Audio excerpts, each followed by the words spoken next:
朝から贅沢すぎる市場の食べ歩きに美術館の不思議なプール、武家屋敷や賞味期限6分のグルメ、最終日でも全力で駆け抜けます。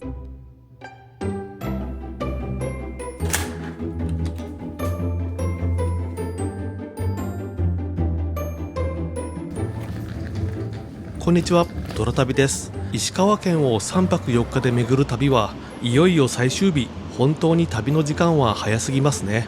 今日は金沢市内を見ていきます。10時にホテルを出発。車に荷物を乗せてホテル前にある金沢の台所、近江町市場に向かいます。金沢の地下案内は初めてでも分かりやすいですね。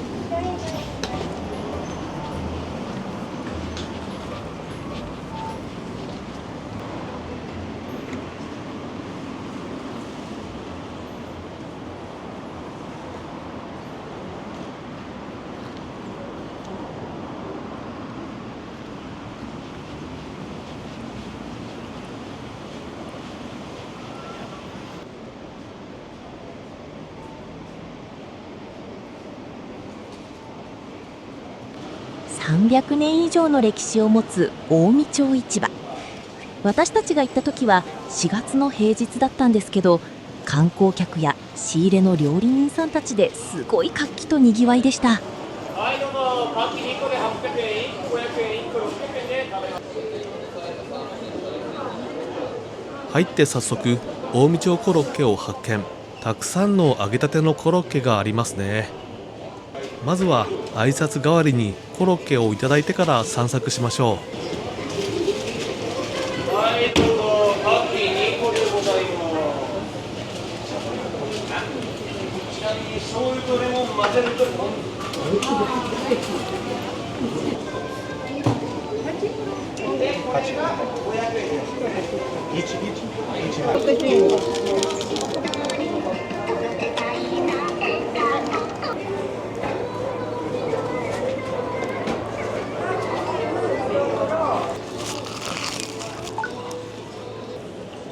サクサクって感じ。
焼いたタレの香ばしい匂いに負けて列に並びました。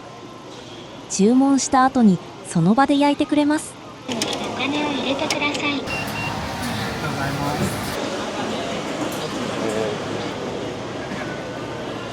らっしゃいませ。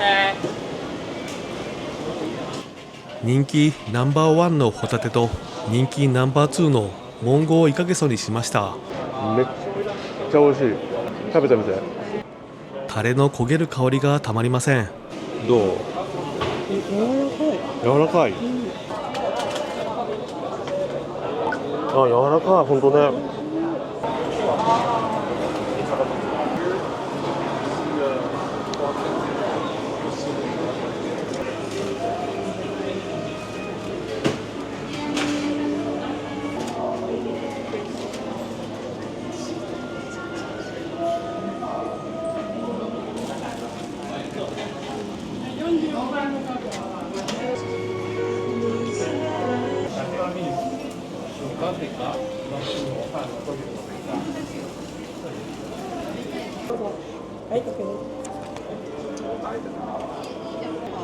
いただきます。美味しい。柔らかいね。何週間回って食べ歩いておよそ1時間30分でした。他に金沢カレーとか金沢おでんの誘惑もあって全部いただいてみたくなりますね。駐車場は市場直結の近江町市場間駐車場が便利そうです。絶えず人がいて賑やかな市場でした。金沢に来たらここは絶対外せないですね。次は予約をしていた金沢21世紀美術館へ向かいました。ここに来た目的はただ一つ。晴れた日には絶対見ようと決めていたものがあります。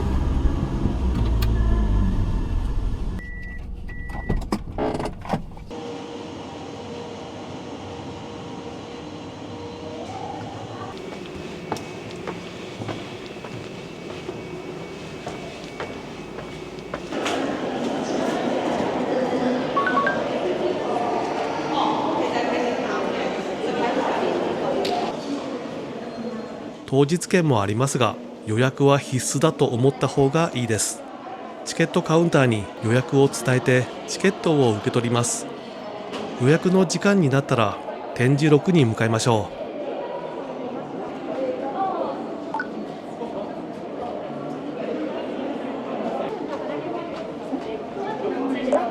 はい、呼ばれてる方いらっしゃいます。134番ですね。はい、2名様。はい、2名様お願いします。地下に降りると別世界。水の中から空を見る不思議な感覚です。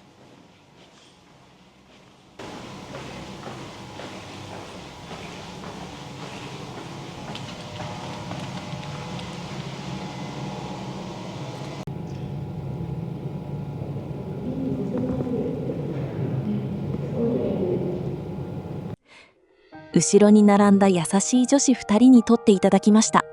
制限時間が短いのでポーズを迷う暇はありません。事前に練習した方がいいかも。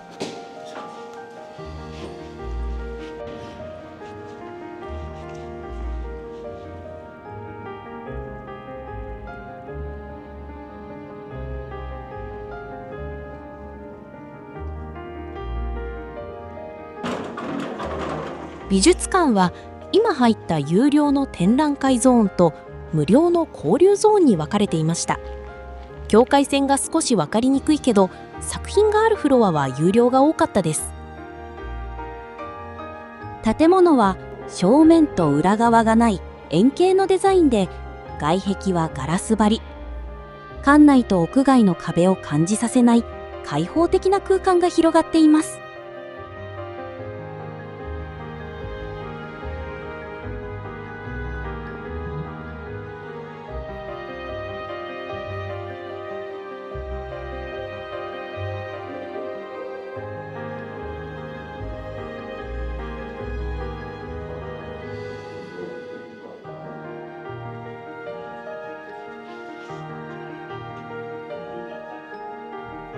1時間ぐらい滞在しました。作品をゆっくり鑑賞するならもう少し時間が必要ですね。プールの予約は当日のみ、電話予約はできない。滞在時間は5分。特に晴れた日の美しさと静けさは本当に印象的でした。次は金沢といえばここも外せないですね。長町武家屋敷に向かいます。まもなく左方向です。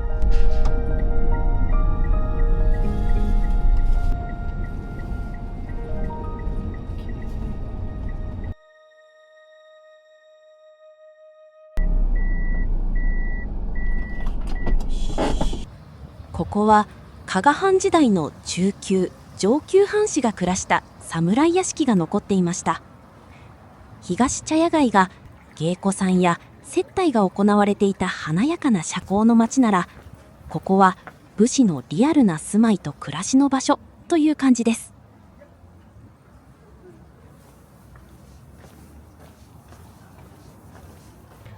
ここは100円で、あちらに木の橋見えますか？その建物が前田土佐守家資料館と言いまして、前田家の資料を置いた建物です。それとの共通券を買うと、別々に行くよりも50円お得になって360円中券があります。それにしましょう。ここはもともと漢方や生薬を扱う老舗の薬屋でした。当時の雰囲気が伝わってきますね。御殿薬といって藩主の御殿で使われる薬を処方していた格式高い薬局だったようです。今のように処方箋などない時代で、医者と薬屋の明確な役割分担はなかったようですね。今以上に病気に不安を抱えていた時代だからこそ、立派な看板の大きなお店は信用の証として選ばれて安定した収益を得ていたと思いますね。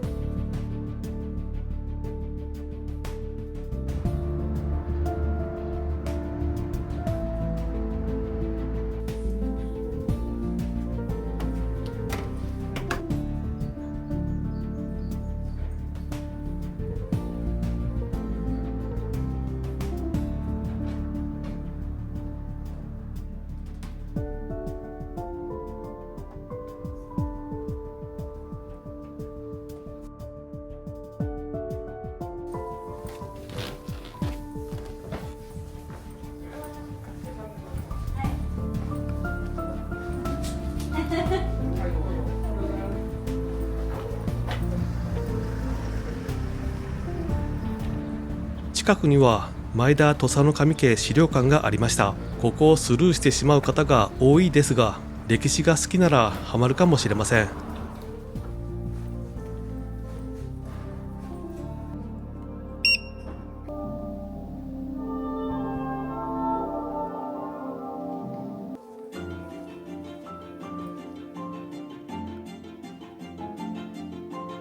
中はとてもコンパクト。利家ではなく2代目3代目の資料が多くあって、これが実に面白いですね。当時の天下人は徳川家ですから、有能な2代目3代目がいなければ前田家はきっと続いていなかったと感じました。手紙と資料がとにかく豊富です。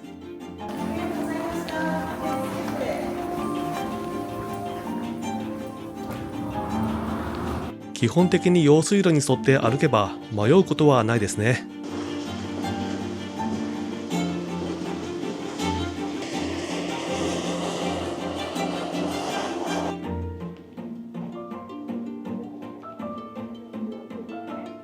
昔ながらの土塀や石畳の工事が美しく残る長町武家屋敷跡。伝統環境保存区域と景観地区に指定されていて、大切に景観が守られています。特にこっちからの景色、写真映えしますね。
ここは足軽資料館です。他の藩の足軽といえば長屋が一般的ですが、加賀藩は一戸建てが基本でした。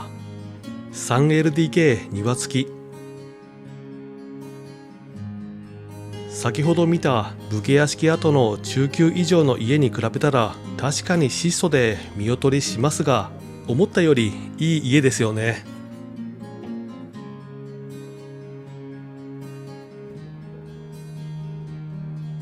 およそ1時間ほど散策しました。団体の観光客を避けることができたら落ち着けて独特の風情を堪能できますね。次は金沢三大茶屋街の一つへ向かいましょう。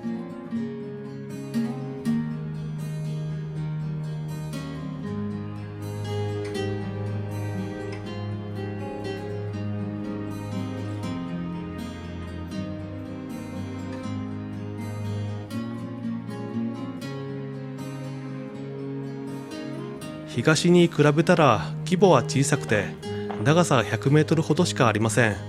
その分静かで落ち着けますね。実は今回本当はここに立ち寄る予定はなかったんです。でもレンタカーを返却するまであと少しだけ時間があったので急遽滑り込みました。目的は甘納豆川村さんの限定スイーツ。駅や空港にも一切卸していなくて、この本店に来ないと買えない貴重な甘納豆なんです。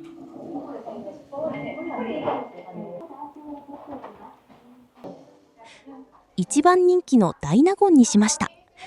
食べてみたら上品で甘すぎず手が止まらなくなる美味しさでした。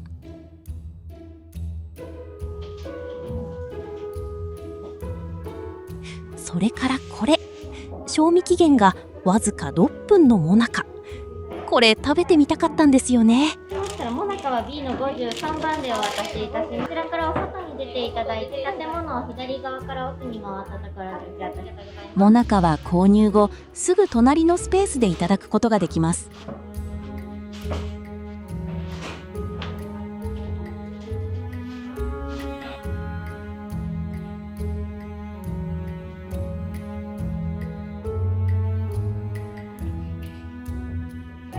53番でお待ちのお客様でございます。失礼します。お豆本来の旨味を引き立てる自家製の塩豆あんと滑らかでクリーミーなマスカルポーネチーズが最高の組み合わせ。マスカルポーネの中には甘酸っぱい柑橘のピールが入っていて、濃厚なのに後味は驚くほどすっきり爽やかでした。西茶屋街に来たらこれは絶対に食べてほしいです。美味でした。タイトなスケジュールでしたが無理してでも来てよかったですね。レンタカーの返却時間が迫ってきたので急いで駅前に向かいます。スカイレンタカー金沢駅前は入り口が分かりにくいのでご注意ください。お店の対応も笑顔で料金も控えめで利用してよかったです。お世話になりました。初めての石川県の旅いかがでしたでしょうか。私たちや多くの視聴者の方が住む場所からは随分と遠いのでなかなか気軽には行けないなと思われるかもしれません。でも一生に一度は時間をかけてでも訪れる価値のある素晴らしい場所だと思います。ぜひ皆さんも石川県へ足を運んでみてくださいね。金沢市をはじめどの町も本当に楽しかったです。まさか自分たちがこうして石川県に来ることになるなんてチャンネル始めた当初は思いもしませんでした。これはいつも見てくださっている視聴者の方をはじめ周りで支えてくれている人のおかげです。本当にありがとうございます。そしていつかまた石川県に来ようと思います。最後までご視聴いただきありがとうございました。次回は南国です。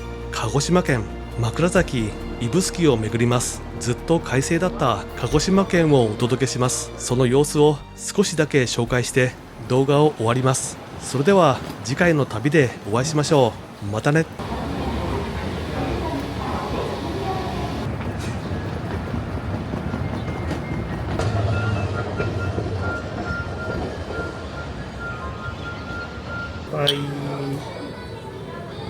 今日焼いていただくのはこのカツになります。